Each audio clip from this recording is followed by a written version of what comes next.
Hello, and welcome to In Which They Serve, the oral history series that chronicles the stories, memories, and life experiences of military veterans and active duty personnel, law enforcement, emergency services, and indeed any other profession and individuals who serve the public or their country. In this episode, my colleague Zac Halberd interviews Daniel Guy, a retired corporal in the United States Marine Corps. Dan retired almost 10 years ago, and the interview was conducted a few years after that as part of a project Zac was working on that looked at how some veterans were transitioning to working in film and television, in Dan's case as a sound recordist. We focused on the parts of the interview that covered Dan's time in the Marines, specifically 2 combat tours of Afghanistan. From literally having to fish in an Afghan river to feed himself, to witnessing the hierarchy of priorities when it came to an Afghan man deciding between his vehicle and his children, Dan's time in theatre profoundly changed his outlook on the world, religion, and life in general. The interview was conducted in a public restaurant, and we hope you listen through to the end of the interview to be surprised at exactly what kind of restaurant it is. Now, we present Corporal Daniel Guy, United States Marine Corps, retired. Tell me what service you're in, what rank, like where you served. So I got out by the Marine Corps as a corporal, as an E4. But when I was deployed, it was as a lance corporal both times. First time was as a saw gunner, squad automatic weapon, and about a month into that deployment, I swapped out for the 240 Bravo, the larger 7.62 machine gun, medium machine gun, and was a machine gunner for the rest of that deployment. And then on the second deployment, I was a team leader at first, and then became part of an embedded training team. And so, just lance corporal through all that. May 8th, no, December 3rd or 4th, 2011 to May 18th, 2012.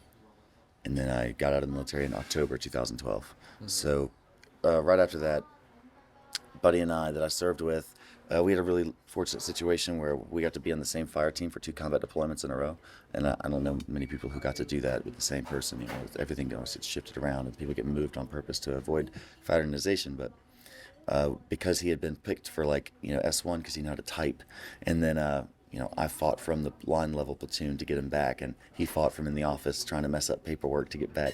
That eventually we got him back, and he was in my fire team for the second deployment, which was great. That's pretty rare, huh? Yeah, it's nice.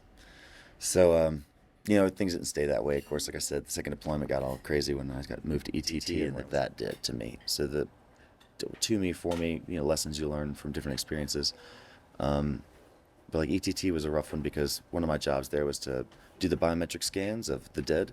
And so if, one of the guys in one of our platoons, an echo company, killed a guy, he would get put on a truck because for Muslims, they need to be buried within 24 hours of the death. So, before the sun goes down that day, you're trying to get your kid in the ground, or your husband in the ground, or whoever.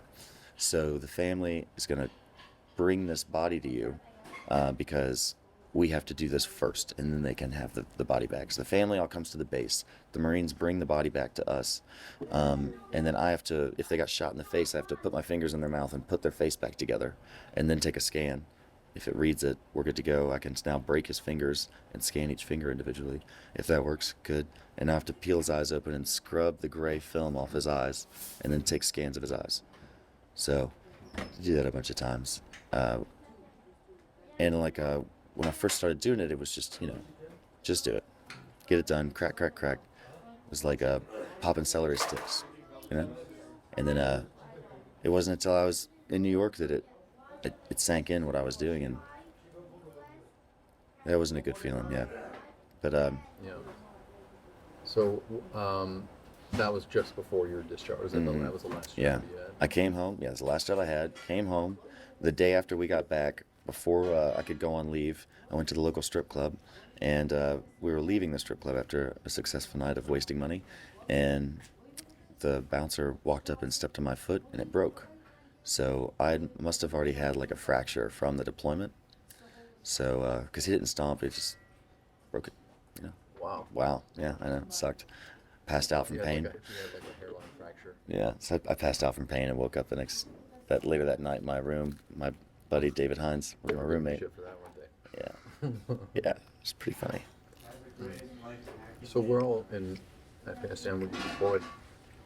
So the reason that 2nd Battalion 6 Marines was sent into March, Afghanistan was we followed 1/6. So 1st Marines went they went in 7 months before us, and they were the first unit into Marja since American contractors went there in the 80s to build a water pump system for the village of Marja. So in the 80s, Americans were there in Marja, Afghanistan, in order to bring pumps, well water pumps, to pump water from the Helmand River down into these areas that the Taliban had in 1992 to 94.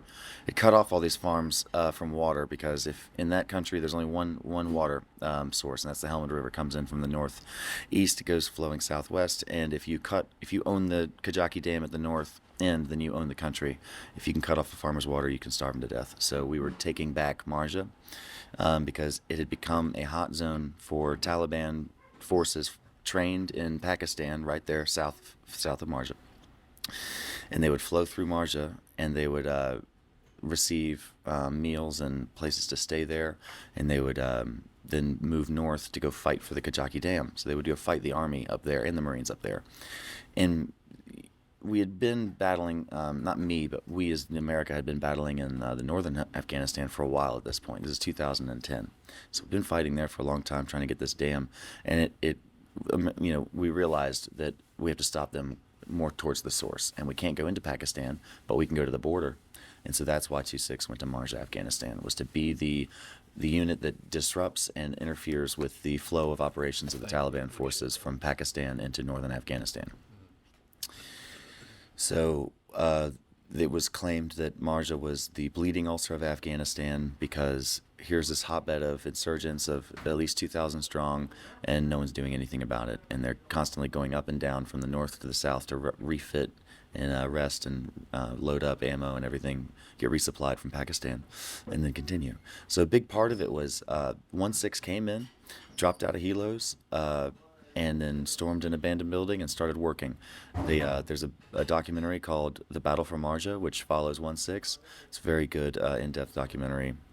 And it was very highly kinetic. In the first 5 minutes of being there, they had one guy who was already killed. He was shot in the head. Another guy got hit with a shrapnel from an RPG in the left leg. These are Marines. It's 1/6. So in the first 5 minutes, they had 3 casualties: RPG and headshot, and another bullet wound to the leg. And then from there, it just gets worse, because there's 2,000 insurgents and there's 300 Marines. And so, so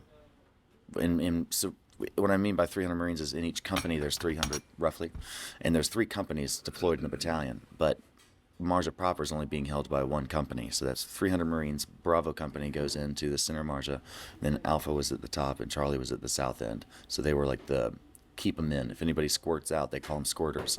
If any of the Taliban try to flee out the north or the south end, that's when Alpha and Charlie company are going to smoke them. And Bravo's the one going in the middle to push them out. So that's the whole tactic here, is the kind of just moving in and pushing them out to the flanks, and then having flank support there to take them, kill them, arrest them, whatever it is. So that's the plan. And they thought that Marja was going to be a 3-day battle. Thought it would take Bravo company 3 days to move through the city and take it. Marja ended up being a multi-year operation. 6 different units went through. Mine went twice. I probably wasn't the only unit that went twice to that town. So both my combat deployments were Marja, but it was Marja proper for the first deployment. And the second deployment was right next to it, bordering territory Treknawa. So anyway, Bravo's company, original mission, go in, push them out to the flanks. Alpha and Charlie were going to stop them. That mission was not a success, but it was not a failure. They took over a large section of the city called the Pork Chop. And once they owned that, we came in and relieved them. So I came in on the west side, the far west side, an Echo company. And when we landed, we ran in, got into a simple fob, which was strong enough for 13 to 15 people. So it's a small compound with some reinforcements of HESCO and sandbags with a 240 on the roof and 2 boxes with 2 saws light machine guns in them. And the first day, that night, I was on post, and the first thing that happened to me was somebody shot at me, and a bullet hit the machine gun right in front of me, and another one hit the sandbag underneath it. So I laid back and called on the radio and said, "Hey, we're taking contact from the east." And they're like, do you know where it is? And I'm like, "Fuck no, I got my head down, dog. This dude's accurate. I'm not getting shot in the face right now. It's day one." So that it started off kinetic, and but there was long gaps of nothing, really long gaps of a month or two where nothing's happening to you, but other platoons and groups around you can hear their firefights, and it's kind of this weird time. It's like time travel in a sense, because you're standing on a post and it's the desert, so it's mostly flat where I am. It's the south area. It's not the mountainous area, and if someone gets into a firefight, they're going to call on the radio, and they're going to be sending up zap tags, the identification, initials, and last four of the social and the blood type of anyone who's been shot or killed. And they're also going to be sending up reports of where they are, where the enemy is, and what's going on. And so you're going to hear your radio go off that's in your post next to you. It's going to start going off. They're going to be talking about a whole bunch of stuff, and then you're going to start hearing the echo of rounds being shot and explosives going off. And then you can start to see these plumes of smoke rising out from the distance in the desert. And it's kind of surreal, because you're hearing about somebody getting shot, and then you're hearing the bullet report later, versus being in a firefight when it's all snap, pop, and then it immediately, here we are with an injury. But, so it's this very defenseless feeling for a while where you're just on post and you can't help anybody. All you can do is listen to their fate unfold.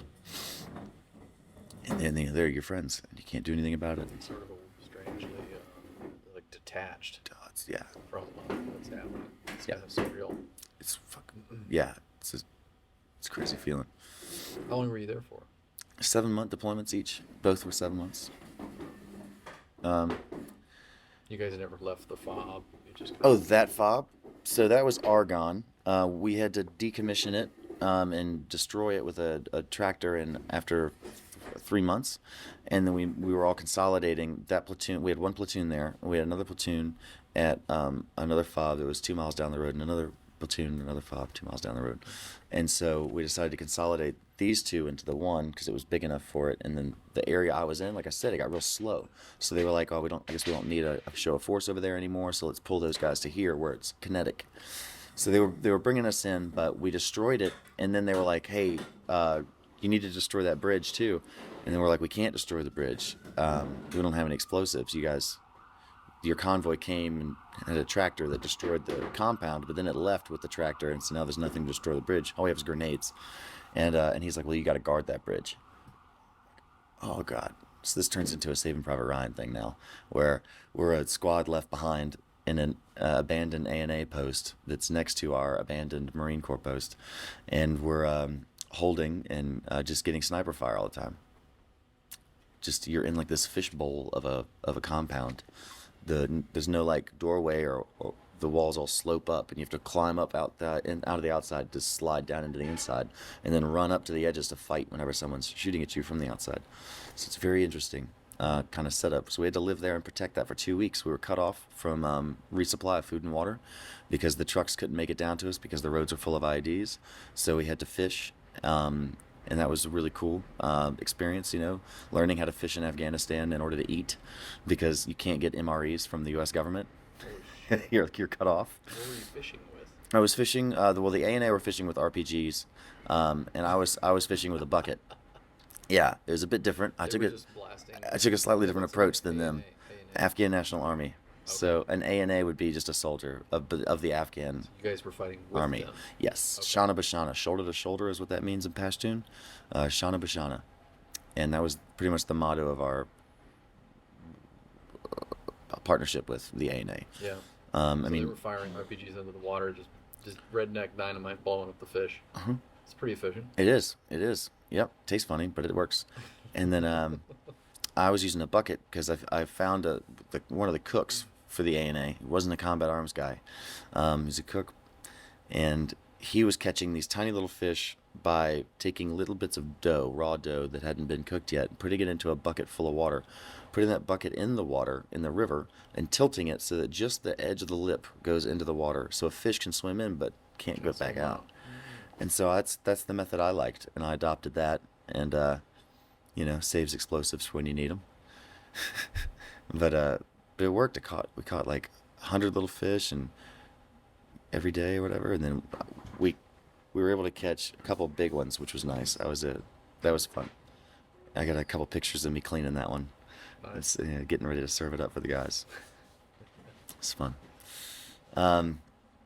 So there was some interesting stuff that happened in those 2 weeks. It was a really really cool experience because not every day do you get cut off.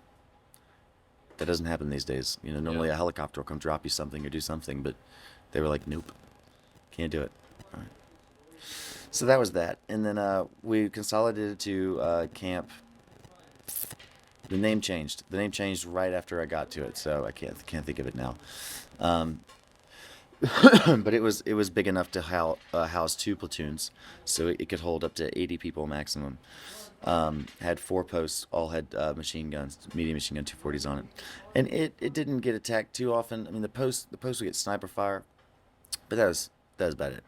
But south of that position, on a main road, is where a lot of action took place, and we had an OP down there. It was just an observation post because it was only big enough for you to have 8 people in it, so you can't patrol. All you can do is defend it.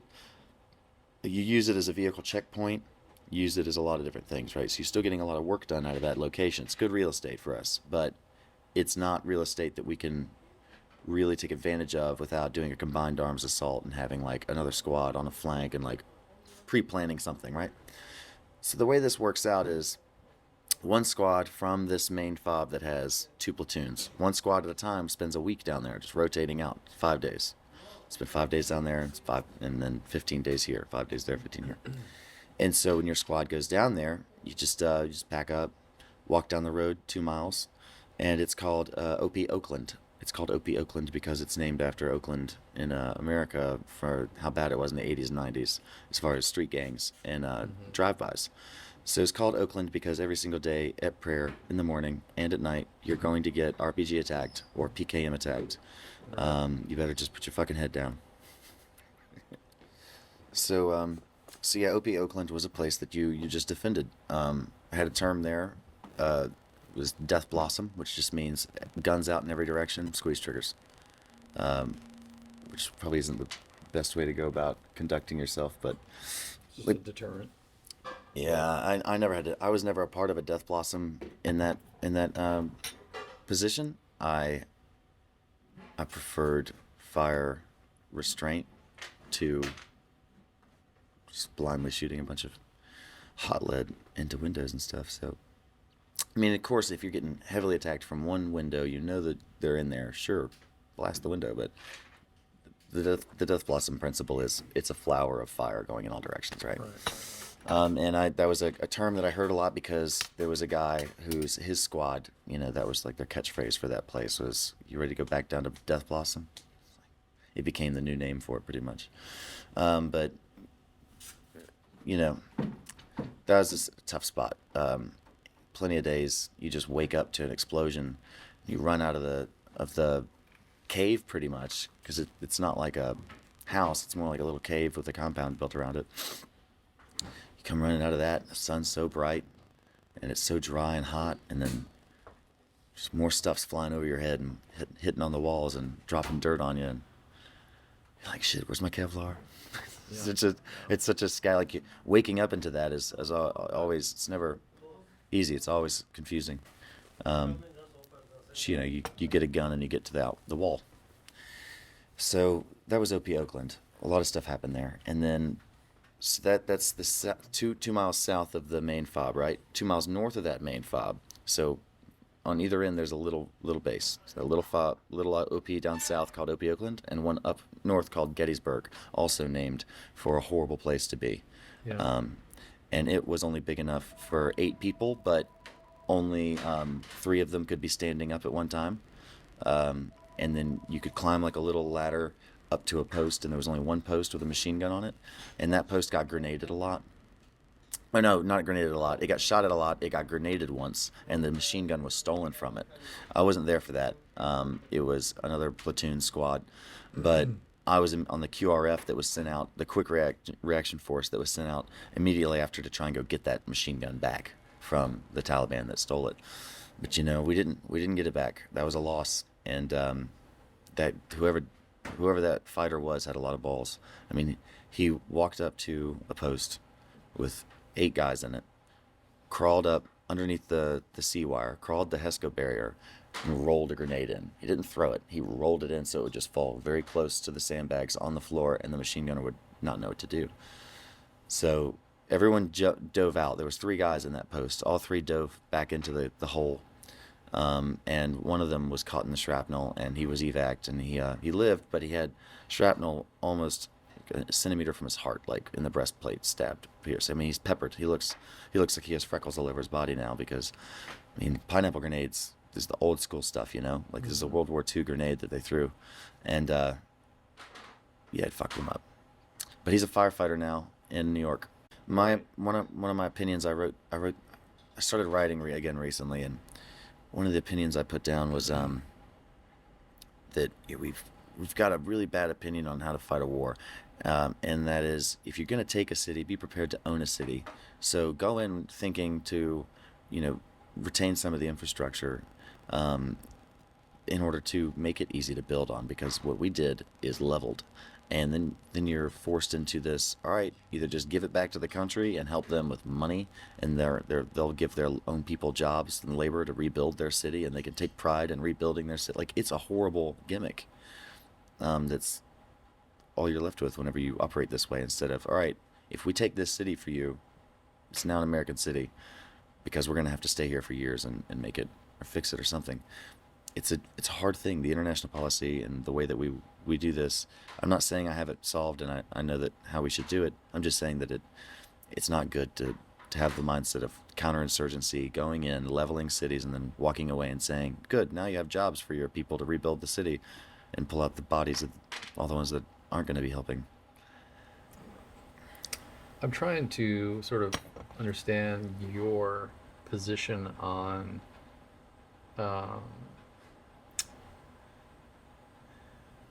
Muslims and like how that transition worked for you. I mean, what was your opinion before you went in the military, Cool. and what was your exposure like to the Afghan people and to Muslim? I didn't know what a Muslim was until after 9/11, and then I only knew what a Muslim was as a derogatory term, as an extremist, an Islamic extremist. It was never like, I didn't live in an area where there were any Muslims. I lived in South Carolina. So there was no one to be there to be an example of a good person of that faith. It was just what people were talking about in media. So I didn't have a real opinion on it. I didn't fully understand if at all at the time. In 9/11, I was in 7th grade. I didn't understand a lot about it. I knew, okay, so we've been attacked.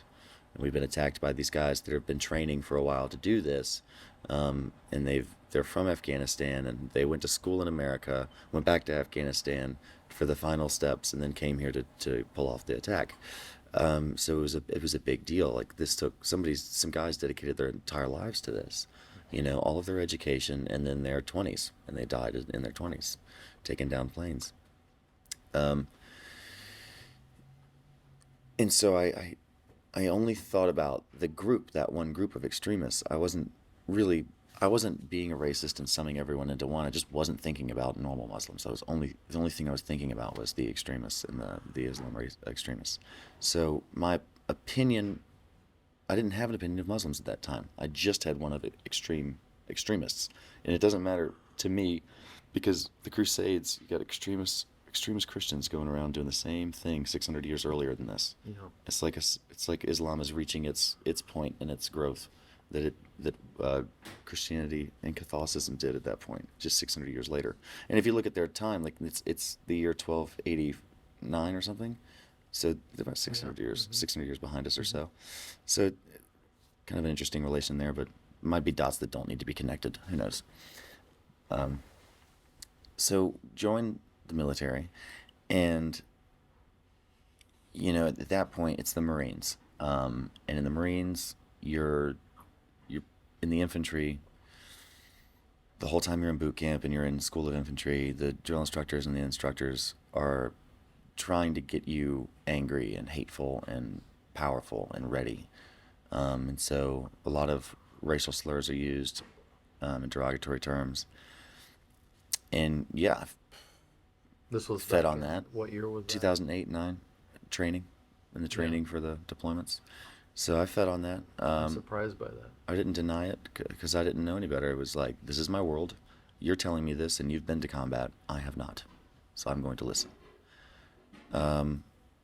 Because I don't like to call it brainwashing, like boot camp or anything like that. I don't like to call it brainwashing, but it is like a reset. It is an opportunity for you to stop thinking about certain things in order to just be open to these singular ideas and to hold on to it because it's bigger than you.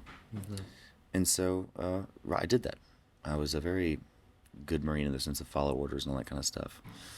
So I was a racist when I was in training to go to Afghanistan. I was a racist when I landed in Afghanistan towards Muslims. And then maybe 4 days in, I wasn't anymore because of how many kids I met. And these kids are just amazing. And they just want to hang out with you. And they're hungry, so they hope you have a biscuit. And it's the only word they know for food in English is biscuit. But they say it with improper pronunciation, of course, so it's biscoot. And so I was running around, he's saying, scoot, scoot, biscoot, biscoot. Oh, man, kids are adorable. I got Jolly Ranchers. I don't have biscuits. I don't really walk around with bread because you got water I got to walk through everywhere, so. Yeah. So the kids really took all that out of me, and I still had it for the fighters, the Taliban fighters, for a little longer, maybe 2 months. But after the second month of the first deployment, it was kind of at a point where I thought, this guy shooting at me, how funny would it be if we were sitting down having chai right now? Probably very likely, as long as we had the same fundamental view. If I was devout in Islam and he was devout in Islam, probably, just hanging out, have a good time, tell stories about our families. But because he's a devout Islam and I'm a Christian American, we're at odds. And so that's when I lost faith too. I became an atheist at that moment. I was one of those kids that was scared of eternity in Sunday school. Whenever the woman or lady would tell me, it's a beautiful thing. You're going to go to heaven and everything's going to be taken care of forever. And I'm like, forever? She's like, forever. And I'm like it doesn't end? She's like, yeah. I said, it doesn't change? She's like, no. And I'm like, that's worse than anything. Yeah. Though there's nothing worse than a straight line. It's got to be a circle. It's got to be something, a flow to this. It cannot just be on into the nevers. And it's just like I got frustrated with the lack of, not like I needed the Bible to be just, on the nose, but I did dislike the lack of clarity in text and in the variations of interpretations I would get from the Nazarene sect, the apostles, not apostles, the Nazarenes, the Baptists, the Latter-day Saints. All these people are translating this book completely differently. So a lot of that was frustrating growing up, but I still believed in God. I still believed in a higher power, something that connected us all. And, but I was never really a big prayer guy. I more or less wanted to own my sins, in the sense of like sin and don't ask for forgiveness immediately, because if you get hit by a bus, you deserve it. Because you shouldn't get to just say a prayer and everything go away. Like I was like a masochist in that sense. Like I wanted myself to suffer more. And it's like, even now, I'm still the kind of person that if I mess up in a relationship and I do something and I realize I hurt somebody, I won't eat. I'll fast because I'm punishing myself, even though I'm hungry. Like it's how my body reacts. So back to the religion thing. Yeah. Because it was, there's no way, here's my inner thought was, there's no way, absolutely no way, that there's more than one. There has to be one God, right? Everyone thinks everyone who's in Islam says Allah is the one God, and everyone who's in Christianity says God is the one God. So we're on both sides of a rifle, shooting it out because we're too stubborn to admit that we're talking about the same person, and that even though some of these stories in these books may be different, like, it's probably it's probably the same person. You know, the person who wrote both these books is probably related to, you know what I mean? Like, it's all go back far enough. There doesn't need to be this big divide. We could all be friends. What is going on right now? And just to see us killing each other over that, seeing what a man would do for in the name of God, because that's horrible from both sides. What they would do to us if they captured us: cut your dick off, they'll shoot it, put it in your mouth, and then they'll cut your stomach open, put you on display. So it's like, it's really bad, man. And all of this is for a God, a thing that's supposed to be, you know, wise and loves you and, you know, take care of you. But at the same time, you need to go cut this dude's dick off, put it in his mouth, and cut his bowels out. Pretty please. Or else you're not going to get to heaven. Because this is how you martyr for me. You do these things, and if you get shot while you're doing it, you come see me. So because all of that was too much bullshit for me, I'm just done. So this sort of like change in your mindset happened at what point in your career, military career? Like, it was your First deployment, halfway through of So the 2 Marines. years. 2 years in. So you Well, it's just, you know, a guy who's already 30 and he's shooting a weapon at me. Right. If I have an advantage, I'm going to kill him. But the point is to learn how to avoid that in the future, which is, you know, children. Just giving kids options, but you know, that's what the parents want. The parents want the strict Islam, you know, rules and hey, man, that's fine. If it works, it works. But we can't all keep butting heads like this. Just done. you were saying that you immediately saw the battlefield Not as terrorism versus America, right. defending the You cut democratic right through option. that facade and went straight to Religion. The motivating factor of that man running at me with a machine gun. What motivated him? It's not democracy and the caliphate. It's his mullah. It's whoever raised him and taught him how to think. but just to kind of pull it back out to a bigger picture, it seems like you were becoming, your mind was expanding, you were becoming much more aware of like the humanistic like situation, what was happening on a greater scale. Yeah. And that's kind of like my segue into empathy and like how that happened for you.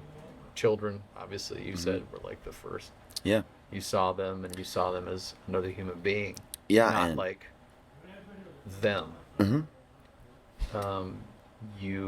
It seems like you immediately saw the humanity in these people versus the what you had been. the racism, man, that Yeah. had been my head had been filled with. Yeah. Why do you think that you have a predisposition to see that versus some of the other dudes that you're with? I don't know, man. My call sign was Sweetheart. I wrote poetry for a long time. I'm a sensitive guy.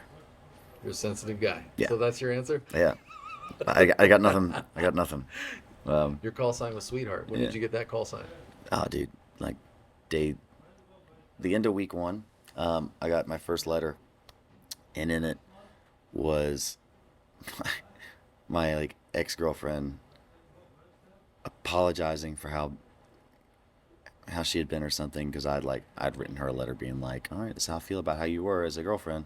It's pretty fucked up what she did to me. But anyway, you know, I get this letter from her, and it's bad, dude. It's hilariously bad. Like, she's talking about HPV and talking about all this other bullshit stuff. So I just put my green gear on and to talk to battalion, and then turn the black gear on to go to all the posts, and put them next to each other, and read this letter over MarineNet to everyone in the AO, because I thought it was just too funny. I was like, yep, this is time to entertain the troops.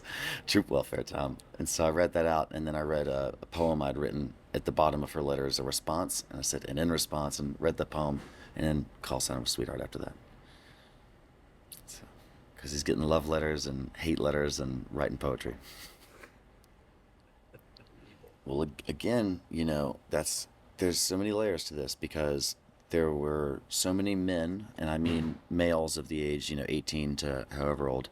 There were so many of them that it's just not your culture. You're not gonna see what their actions is the right thing, no matter what they are, um, because the priorities are different, and it's just how it is. It's a biblical town, man. It's mud huts. Everything's made out of poop and mud and straw. I mean, it's old school, very Wild West. So I would see. Okay, I'm on post one day, and a guy is riding a motorcycle with three kids on it. A very small girl, a boy a little older than the girl, and then an oldest boy. So we can go ahead and assume firstborn son, secondborn son, youngest is the daughter. He's driving across this bridge. The bridge gives out, and they all go into the wadi. This wadi is 18 feet deep and 9 feet wide. It's at low right now, so the water's only like 4 feet deep. So everything goes into the water. Man, children, motorcycle. The man gets up, grabs the motorcycle first, pulls that out of the water. Goes back, gets his oldest son, pulls that out of the water. Goes back, gets the next son, pulls him out of the water. Then he gets his floating baby girl out of the water. She's the last thing he gets. And he puts his oldest son on the motorcycle and pushes it home while the other two kids have to walk and trail behind, crying. Because in his priorities, it's motorcycle, because I can't get another one. First son, because it's going to take a long time for the other one to get to his age, so I got to protect him, because he's going to earn money and work the fields. The daughter, she's just a gift anyway. He's just going to give her away for some kind of lot of land or amount of goats. It's going to be a wedding gift. Here, you can have the daughter, I get the goats, I get the land. So that happens a lot. And you can't be judging those things. You can see it and you can go, wow, I think that's messed up. But you have to be, I felt that I needed to be active in like, well, it's also, not my fight. I can't do anything about it because I'm over here. If I was closer, I could have ran in the water and picked up the girl, sure. But I'm not. I'm in a tower behind sandbags. I can't do anything. So moments like that, they show you what these kids have to go through growing up. And it turns them into those people, the people who also have the same priorities, because it was shown to them when they were a kid. This is the example. So I look at these kids and I'm like, they could go anywhere. They could go to America right now and go to school, and they'd be just like, you and me, a product of public or private school in America in 10 years. No problem, because they're that young, they're that fresh. But right now, what's happening to them is this, and that's their future. It's like, ow, okay, that's, all right, I can't do anything about that. And we saw men beating women in the streets publicly, and we couldn't do anything about that. And so you see things that's what helped all my friends stay racist. Not all my friends, but a lot of them stay in that headspace of, fuck these people because they're dirty and stupid. Because they're beating up their wives in the street and, like, kicking dirt all over the place, and then walking away and, like, threatening to cut their throats and burn them in public. Burn them. For looking at, like, us, for looking at someone who's not their husband, you know what I mean? So you have to see, you see these things, but you have to have a rational brain and go, I can't legally, I cannot do anything about this. If I do something, I'm going to jail. So put the weapon on safe, and turn a blind eye or just stare and take it. And you'd see these little girls walk for 3 miles or more in the mornings to fill up jugs with water from the well. The little girls, the jug is, maybe 5 gallons, right? And she's got 2 of them, one on each arm, but she's only a foot taller than a 5-gallon jug. So now this little 4-year-old girl is gone and, like, jumped up in the air to pull down a well pump and keeps jumping in the air to pump these 2 things full of water. It takes her like 20 minutes because she's so small, and then gets the buckets and then has to just walk and slosh and loses half the water getting home because she's too small to carry 2 jugs. But that's her job, because the father is out tending the field with the son. The mother is inside the compound, like, taking care of things, getting ready to cook lunch and everything. And the daughter's going to get the water to cook the food and to do the dishes and to do the clothing. So Sounds like the Wild West. yeah, it is the wild. It's like, we called it the Wild West while we were there, and the Taliban called us Devil's Cowboys. I don't think I've ever heard that before. So I had a lot of, you're on post all the time, staring at this scene in front of you, and you choose what you want to soak up or bash on from it. But I chose to just try to yeah, soak it in and understand the human element and where we branch out to become who we become as adults. Where does that happen? And, you know, just looking at the kids. So there was a day that we were walking back in, and we took contact. We started getting ambushed from across a field. And my ammo man, Anteriano, is right behind me, and he's got a little 5-year-old walking with him, asking him questions. Just talking. In Pashtun, like, so, you know, they're not really talking. They're more just, you know, smiling and, you know, talking in their own languages, but no one understands anybody. And they're just walking together. This kid won't go away. We start getting attacked, and Terriano throws the kid to the ground and jumps on top of him, and he screams at me to cover them. So I turn around and just start laying suppressive fire in the tree line past the field, and he gets that kid and moves him over to a little shack. So we all start moving down this road to get online to push fires and move through the field. And I get to that shack during an Australian peel, so I was on the end, and then I got my turn to peel off from far left and run all the way behind everybody to the far right and set in over here, right? Well, I only got about halfway before a PKM cut me off, and everything in front of me turned into just dirt and debris on the ground, so I dove into the building, and it was full of kids. And it was this moment of, I'm now making all of you, I'm a target, and then me being in here is going to get you all killed. So I got up, ran back out the door, and screamed, like, no Marines can go in, it's full of kids. And we went back around and kept pushing. And then it ended relatively quickly. It was a very short firefight. But just that moment of, like, being cut off, diving into the building, like, with a gun ready to defend myself. I don't know what's in that building. Dive into the building, and it's like 8 4-year-olds just holding each other and shaking. Bullets pinging off the walls. And you're like, if they shoot an RPG right now, we're all dead. So I got to get out of here. I go run back towards that machine gun again. It's crazy thoughts. But so kids played a very big role in the changes I made in my perception. Is that because, like you were saying earlier, it's like they're at the point in their life where they haven't been indoctrinated by whatever it might be, whether it's Western culture or Eastern. Yes, exactly. It's like they are humans. They're just children, and they're eating and pooping and smiling and laughing and trying to play games. So the empathy that you were infected with was by way of children. Yes, that was the avenue. And then there was a night patrol, where we snuck up onto a house. We thought we had a high-value target, so we were doing an ambush. He wasn't there, so no one ever shot a round. We just laid in, and then we left. That was the night that I went to that window. And I'm taking a corner, and I sneak up to the house, and I take a corner, and I'm not... Oh, I'm sorry to interrupt. So back up a little bit. So tell me about this operation while you were there. So we had a high-value target. His name was like Lal Muhammad, I think. And he was just a mullah that was giving information to Taliban we already knew about, but he was giving really good information to them about our locations and what we're doing. So we needed to get him detained. We didn't want him dead. We wanted him detained because we wanted to have a real conversation with him. Like, hey man, what are you doing? Do you really want to be our enemy right now? Like, I'm sure that was like the talk that they wanted to have. Look at us. We have so much. Taliban's got nothing. But I think they wanted to do a political stuff with him. So, we were just going in for a soft hit. 8 guys go in at night with infrared lasers and night vision goggles, and you just slowly creep through cotton fields or poppy fields up to a compound and encircle it on a 180-degree C-shaped ambush.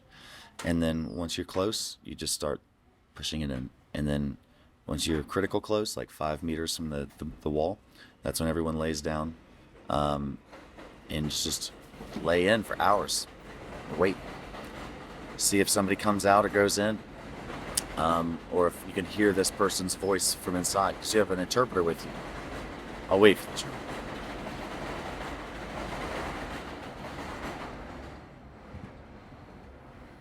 It's like, I don't think anything's as super squirrel as waiting to hear their voice through the window, but it was definitely, you're waiting to see someone him, your HVT, come out or go in, and you're at the compound he's supposed to be at.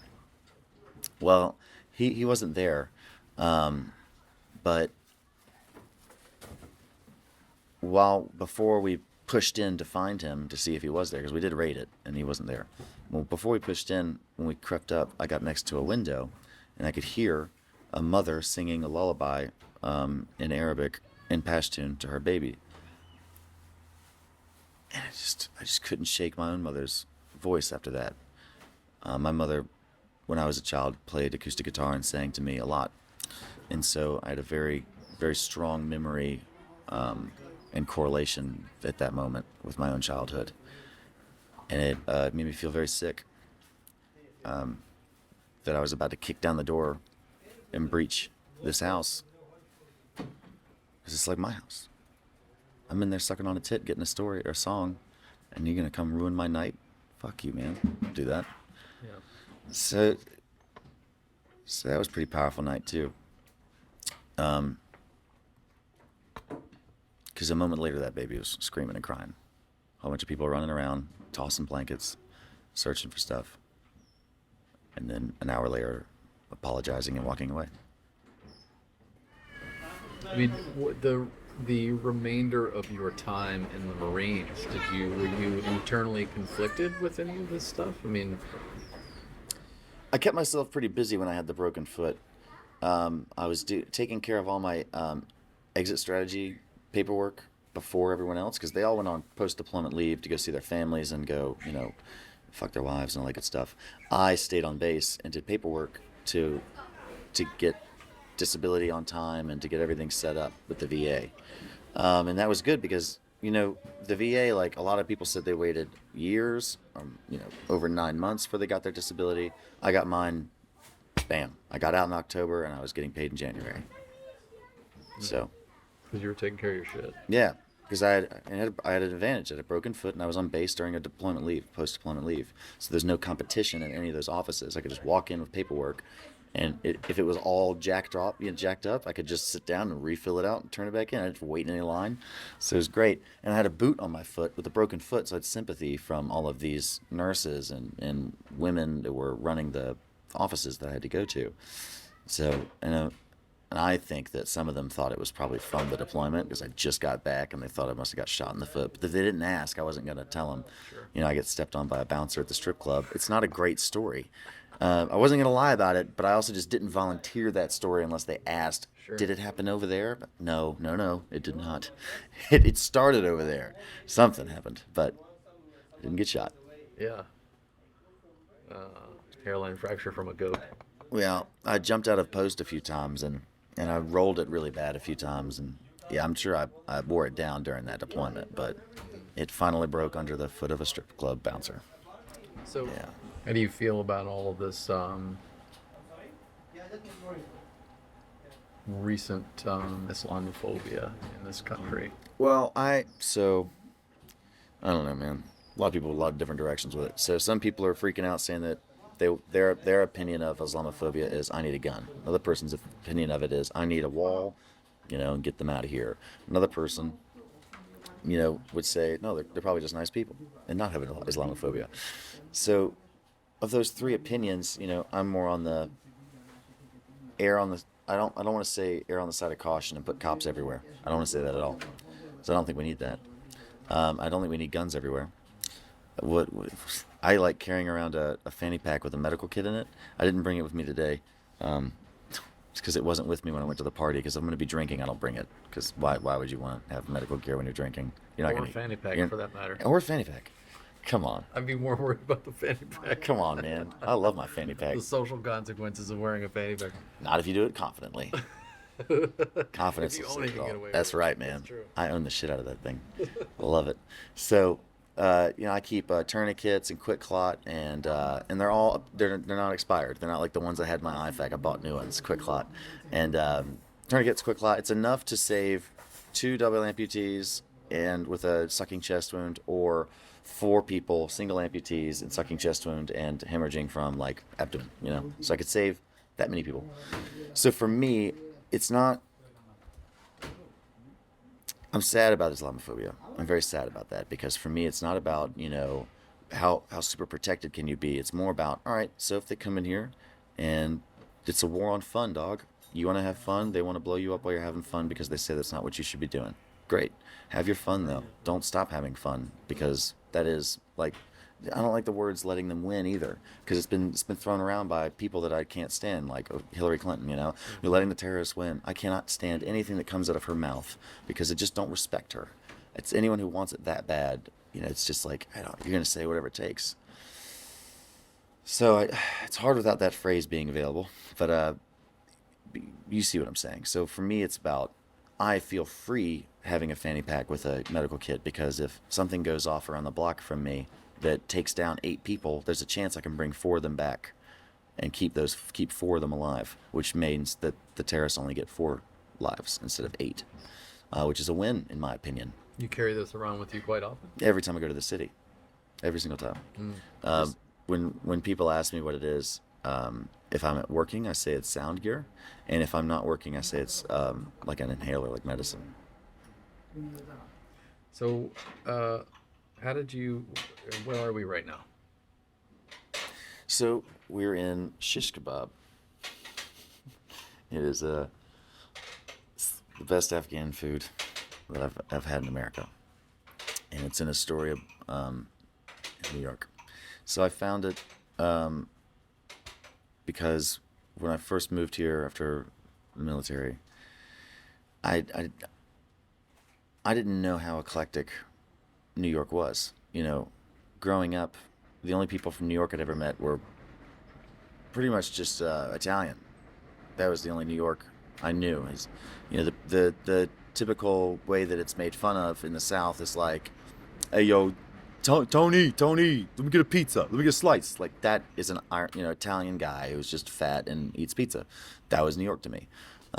Sure, big banks, but also fat Italian guys. I didn't know that it was an culturally eclectic area until I got here, and I turned the corner one day to go to the bodega, and there was 300 Muslims praying for Eid, a holiday. And it hit me so hard that I didn't know what to think. I just couldn't put one foot further closer to that. I had to turn around and go home and had a panic attack on my floor, because I couldn't come to terms with that not being dangerous, even though I knew it wasn't dangerous and I should be able to walk right past that crowd. My brain would not let me move towards it. It was, no, this is absolutely dangerous and I don't want to die today, so turn around. After that, I realized I really needed to branch out and get over that as quick as possible, because the longer that stays manifested in me, the worse off I'm going to be mentally, and yeah, so sooner the better as far as getting out of it. So I started going up to this area, and up past the bridge where it's all hookah shops and Islamic centers, and mosques. I started walking around those streets a lot on my days off, just going for walks and being in the community and eating the food. And why? Because I wanted to expose myself and immerse in it again. It's like if somebody says, what do you miss from Afghanistan? You're never going to hear me say, the glory of battle, shooting a weapon. No, none of that. I don't miss any of that. I miss sitting down in someone's house and having chai and talking, having a shura, meeting with people and sharing cultural tidbits and trinkets and stuff. Just that was so much fun. What's a shura? Shura is a meeting between elders and whoever so we're an invading force.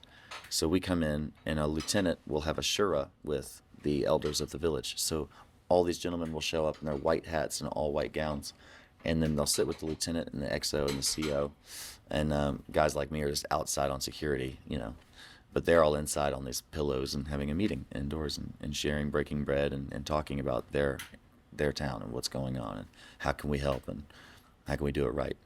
So Shura's meeting and engaging with the people of Marja is what I miss. And seeing all those kids happy and laughing.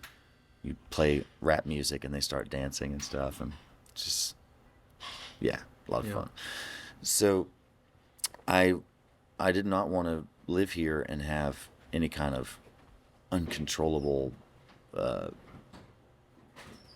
animosity or rejection. Or I didn't want to be. It's not who I am. It's not who I want to be. Right. So that's why I chose to immerse in it, kind of overexpose, and try to get it so that I don't get shot at anytime I do this. We're not getting shot at right now. It's pretty great, right?